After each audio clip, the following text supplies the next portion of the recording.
학창 시절에 그 구구시연에 등장하던 시조가 있습니다. 까마귀 싸우는 골짜기에 백로야 가지 마라. 성낸 까마귀가 흰빛을 샘낼까 염려스럽구나. 맑은 물에 기껏 씻은 몸을 더럽힐까 하노라. 그 작자 미상으로 누구의 시조인지 모른다고 하기도 하고요. 또 고려 때 충신이었던 정몽주의 어머니가 아들에게 가르침을 주었던 시조라 이렇게 알려져 있기도 합니다. 내용은 이런 것이죠. 나쁜 사람을 가까이 하게 되면 나쁜 것을 배운다. 그러니 멀리하라. 그런 교훈입니다. 아들이 잘못된 사람들을 가까이 하다가 잘못되지 않도록 그 어머니가 자식을 가르치는 것입니다. 먹을 가까이 하게 되면 먹을 묻히게 되는 것이죠. 어떤 사람들의 됨됨이를 알아보려면 그 사람 주변에 어떤 사람이 있는가를 알아보라. 이제 그런 말이 있습니다. 그 사람들 대부분 보게 되면 의기가 투합한 사람들끼리끼리 서로 다니게 되어 있지요. 세상을 즐기는 불신앙의 사람들과 함께 어울리게 되면 믿음의 사람들도 슬금슬금 세상을 즐기게 됩니다.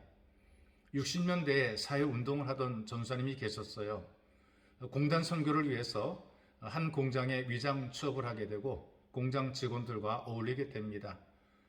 그들의 고통과 그들의 애환과 그들의 슬픔과 그들의 고민을 이해하기 위해서 함께 어울려 술도 마시고 함께 놀러도 다녔습니다. 그렇게 세월이 보게 되니까 결국 완전히 술 친구들과 어울리면서 완벽하게 세속적인 사람이 되어버리고 또 신앙의 애써도 완벽하게 멀어지게 된 것이죠. 이화여대는 기독교 학교입니다. 거기에 통일교가 세력을 확장하게 됐어요. 그래서 많은 여학생들이 이 통일교에 입교를 하게 됩니다. 그때 학과장이었던 여교수가 분노합니다. 어떻게 지정인인 대학생들이 이단인 통일교에 미혹이 되는가? 그래서 통일교의 실체를 알아보겠다고 위장으로 통일교에 입교를 하게 되죠. 근데 결과는 오히려 통일교에 빠져서 더 많은 학생들을 통일교로 이끌어 가다가 결국 학교에서 면직을 당하게 된 사례도 있습니다. 또 우리가 이런 경우도 있죠. 원래 하나님을 모르는 세속적인 사람입니다. 그런데 예수 믿는 사람들을 가만히 보니까 자기와 다르게 선한 구속이 있는 것을 느끼게 됐어요. 그래서 그들과 가까이 하게 됩니다. 가끔 친구를 따라서 교회 행사도 참석을 하고요. 그러다 보니까 이 교회에 대해서 그 어색함도 사라지게 됩니다. 그러다 가까운 사람이 전도하게 되니까 예수님을 영접하게 되고 신실한 그리스도인으로 성장하게 됩니다. 그러나 이런 일화도 있죠.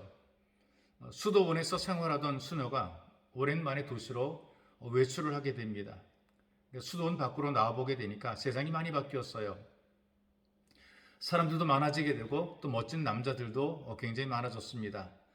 그런데 이 수녀가 지나던 거리에 율랑녀가 있었어요. 이 수녀를 바라보고 하늘에서 내려온 천사처럼 그렇게 아름답고 귀하게 보인 것입니다.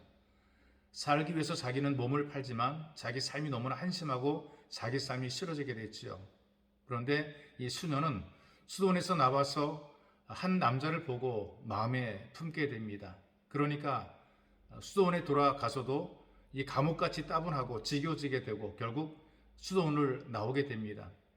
그리고 이 남자 저 남자 만나다가 결국 율랑녀가 되어버리고 말았죠.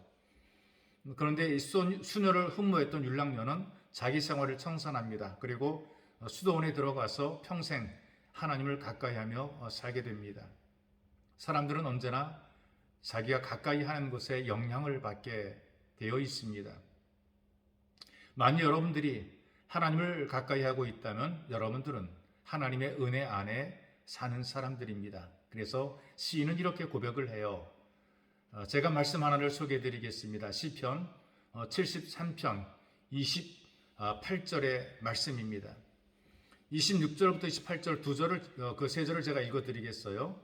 내 육체와 마음은 쇠약하나 하나님은 내 마음의 반석이요 영원한 분기되시라. 무릇 주를 멀리하는 자는 망하리니 음녀같이 주를 떠난 자를 주께서 다 멸하셨나이다. 하나님께 가까이함이 내게 복이라. 내가 주 여호와를 나의 피난처로 삼아 주의 모든 행적을 전파하리이다. 이 시인의 고백을 보게 되니까 28절에서 하나님을 가까이 하는 것이 나에게 복이라 그랬습니다. 진짜 복이 어디 있느냐? 하나님을 가까이 하는 것이 복이라는 것이죠. 사람들은 이 땅에서 형통해 보이는 것, 그리고 고난과 고통이 없는 삶을 살아갈 때에 복된 삶이라고 이야기를 합니다. 소득이 많아지고요, 평안하게 살아가고 불의를 행함에도 불구하고 재앙을 당하지 않고 살아갑니다.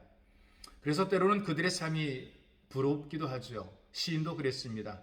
그런데 어느 순간에 그들과 함께 하던 것들과 가까이 하던 것들이 무너지게 되고 함께 사라지는 것을 목격을 하게 됩니다. 순식간에 사라지는 것을 목격한 이후에 자기의 모습을 바라봅니다. 자기는 마음도 쇠약하고 몸도 쇠약합니다.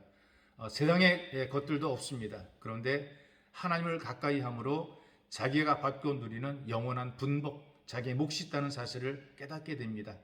그래도 고백하기를 하나님을 가까이 하는 것이 복이라. 사랑하는 여러분, 우리가 이 땅에 살면서 세상에 있는 곳으로 복을 삼게 되면 이 세상이 무너질 때 함께 무너지게 됩니다. 그러나 하나님을 가까이 하고 하나님과 함께 하게 되면 그 하나님을 통해서 영원한 분깃을, 영원한 몫을 누리게 되는 것이죠. 하나님을 가까이 함으로 복 있는 삶을 살아가는 우리 예수 가족이 되시기를 주님의 이름으로 축복합니다. 살아계신 하나님 감사합니다. 우리에게 은혜와 사랑을 베풀어 주시고 무엇을 가까이 하고 무엇을 멀리 해야 될지를 알려주시고 하나님을 가까이 하는 삶이 진짜 참된 복인 것을 깨닫게 하시니 감사합니다. 이 땅 살아가면서 참 좋은 것들, 귀한 것들 많지만 하나님을 가장 가까이 하는 삶을 살아갈 수 있도록 은혜를 베풀어 주옵소서. 보배로우신 예수님의 이름으로 기도하옵나이다. 아멘.